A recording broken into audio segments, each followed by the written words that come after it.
Hi, I'm Kinsey, and this is my January wrap-up. So I only read 6 books in January, which is on the low side for me. Not like awful, but definitely on the low side. I would like to blame Animal Crossing New Horizons for this because I got it for Christmas and basically played nonstop for the first 2 weeks, 3 weeks of the year, which included the end of December and the beginning of January. So I think I'm going to be able to get back into the swing of things a little bit more in February. But these are the 6 books that I read. Here's a little stack plus 1 audiobook that I will talk about. So I can go in order that I read them. So the first book that I read in January, aka 2021, was Luster by Raven Leilani. This was on a ton of best of the year lists last year, and that's part of the reason why I picked it up, also because I had been interested in it from when I first heard about it. So basically, it is about a young 20-something-year-old Black woman living in New York who gets involved with a married white man in his 40s maybe, in an open relationship type of scenario. And then through some circumstances, she ends up living with his wife and their adopted daughter for a period of time. So this was truly a wild ride from start to finish. It's kind of like that early 20-something, the 20-something millennial novel that we've been hearing about. That was kind of covered of trying to find meaning, dead-end office job, struggling with interpersonal relationships and connection. And it was just really sharply written, and I really, really enjoyed it. This was a 5-star read for me. So just a really great way to start off the year. So the next book that I read was Minor Feelings, An Asian American Reckoning by Cathy Park Hong. And this is a collection of essays, nonfiction essays about being Asian American, what you face as someone in that identity, a lot of from the author's personal perspective, as a writer, as an Asian woman, and talking about the issues in a broader context as well. So it's funny because she actually went to the same college that I did in Ohio, and there are parts in here. There's this one essay in particular that I remember vividly about her in college with her 2 very close friends, and there were just parts that I felt very connected to because of all these references to places that I have physically been before. So it just felt a little bit spooky and really brought me back to that point in my life. But yeah, it covers a lot of issues well. It's maybe not I don't know, it's not book about race type of thing where it's racism 101 and identity and Asian American identity 101. It's a little bit more essays that touch on those ideas without being an intro to those ideas, if you know what I mean. So don't go in with those expectations that's gonna spell out oppression 101 for you. It's more just about that exploration and her life and identities and other writers' lives and stuff like that. So I ended up giving this 5 stars. I really enjoyed it, and I thought it was really valuable for sure. So the next book that I read was Memorial by Bryan Washington. This was also on a bunch of best of 2020 lists last year. And this is, I feel like I didn't really know what it was really about, but basically it's about a couple who live in Houston, a gay male couple, and one of them is Black and the other one is Japanese American. And so Benson, the Black daycare teacher partner, he is basically left in Houston with Mike's mom, while Mike goes back to Japan to take care of his dad, who is dying of cancer. So I didn't realize it was going to be told in those two perspectives, so I didn't really process that like basically half the story was going to be set in Japan, which is very cool, but I just didn't know when I picked it up. It definitely like it's a little bit maybe sparse in the writing. I don't know how to really explain it.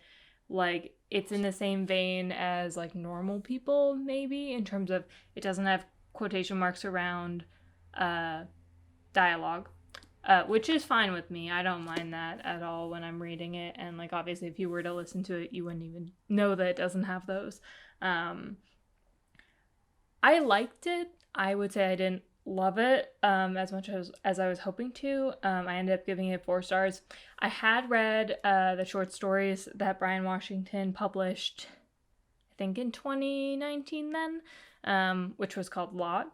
I did listen to those, and I liked those like about the same, so I think I like moderately vibe with his writing style. So yeah, it covers topics about family, race, connection, I guess nationality, identity, like responsibility in context of family, and yeah, just connection. And obviously it's also set in Houston, and so it also covers like some gentrification and class dynamics, which were more explored than I guess I thought they would be.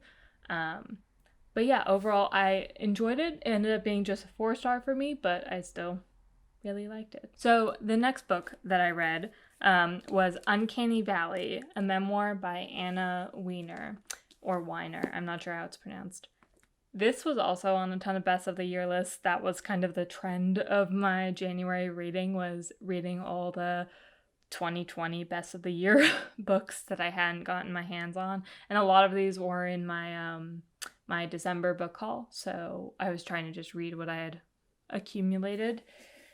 So, Uncanny Valley,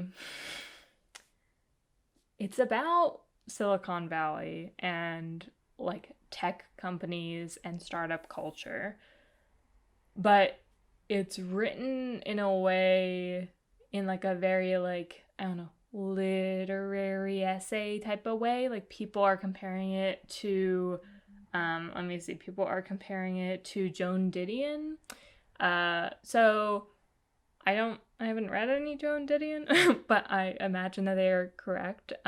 So like small things, like she never names the like companies that she is talking about. She will reference them in context of other things. So let me look for an example. A social network everyone said they hated, but no one could stop logging in on, or logging into.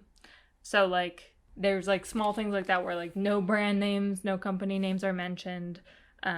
So this is a memoir, obviously. The author worked at GitHub, which for anyone who doesn't know is like I guess basically like a forum networking type of site, and like code sharing website, mostly for developers and people who code, I think. But so she worked in there after working at 2 other startups, I believe, and that was a transition away from her publishing job. So this book was kind of a roller coaster for me, because at first it was like, I don't know if I'm feeling it, and then I'm like, I'm feeling it, and then I'm like, I don't know if I'm feeling it, and then at the end I'm like, I'm feeling it.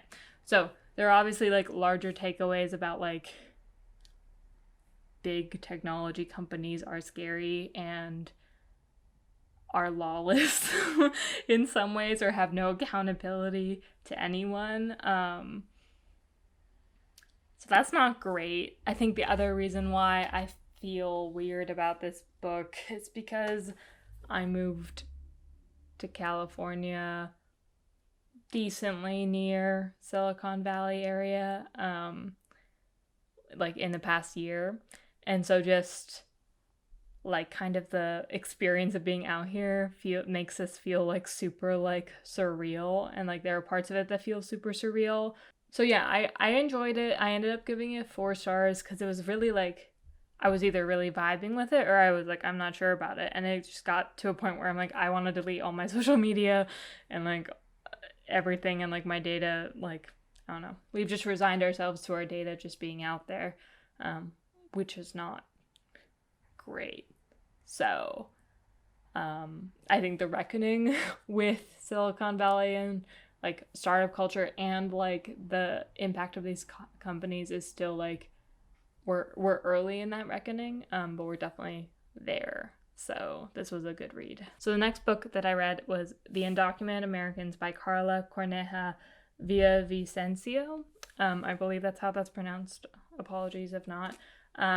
So this was another book I just picked up in December, and it's a collection of essays about different undocumented Americans, basically, undocumented people living in America, and their experiences. So it ranges from like undocumented people who were working on cleanup crews for 9/11 to day laborers in Staten Island to undocumented people living in Flint, Michigan to Miami, some Haitian immigrants. So like a whole wide range. It is, I believe, only 6. Yeah, there's 6 chapters and then an introduction. So there's like all these like stories of people who the author has like met with, talked to, interviewed, gotten to know, and it's her like telling us some of their stories. But it's a very like short book, so it's a very like slim, like concise version of their stories. So definitely not like super in depth.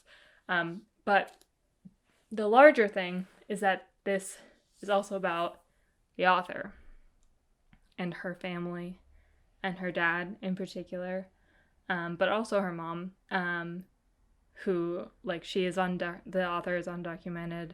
So is her family, her parents. Her brother was born in the U.S. and so he has citizenship. But like, it definitely like it weaves together her own story with these other stories to try to paint like one portrait. I would say like do not go into this thinking that this is going to be inclusive of all stories of undocumented people in the US, because this is definitely just a snapshot of 6 different like chapters. So I thought it was really great. Like it was well written. It was the right balance of like her personal story to the stories of her like subjects and the people who she met with. I ended up giving this 5 stars. There's something about like concise books that really like hit me hard, and this was one of those. So I would highly recommend, if you haven't already been encouraged enough to do this, like to pick this up. Definitely worthwhile. So the last book that I read in January was actually an audiobook, Death in Her Hands by Ottessa Moshfegh. So the funny story about this audiobook is that I have been listening to it on and off since July of 2020. And I was very determined to finish it in 2020, and then I just didn't. And then so I made myself finish it this year, or like the first month of the year. And when I tell you this is a 3-star read, I really mean it, in the way that it wasn't a 2-star or a DNF 1-star read. Like, I wanted to finish it, but I also am like, this wasn't what I wanted, and it wasn't amazing, but also it was still worth me finishing.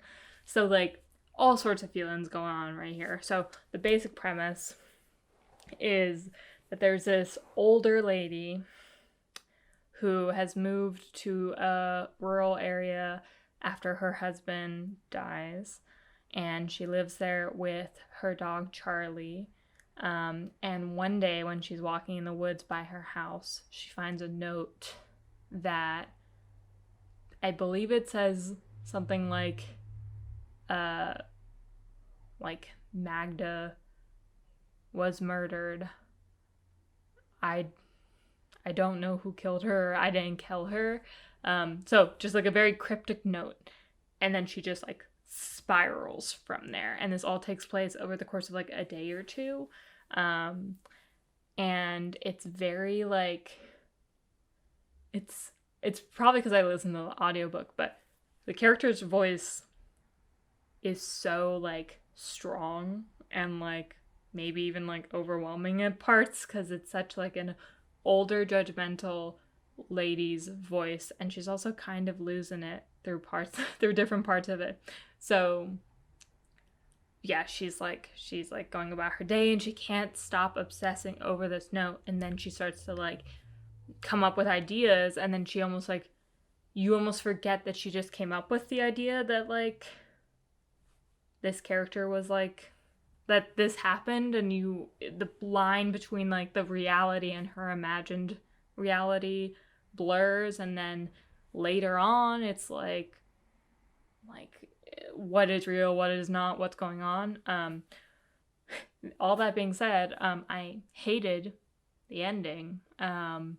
So yeah, I can give a spoiler right now, so if you want to skip this, I would go forward maybe like 30 seconds, but at the end, I'm not going to give a lot of details, but she kills her dog. So like automatically like, So like talking about like this almost makes me want to give it 2 stars, not 3. But like it was super like intriguing, and it had a real like mood to it.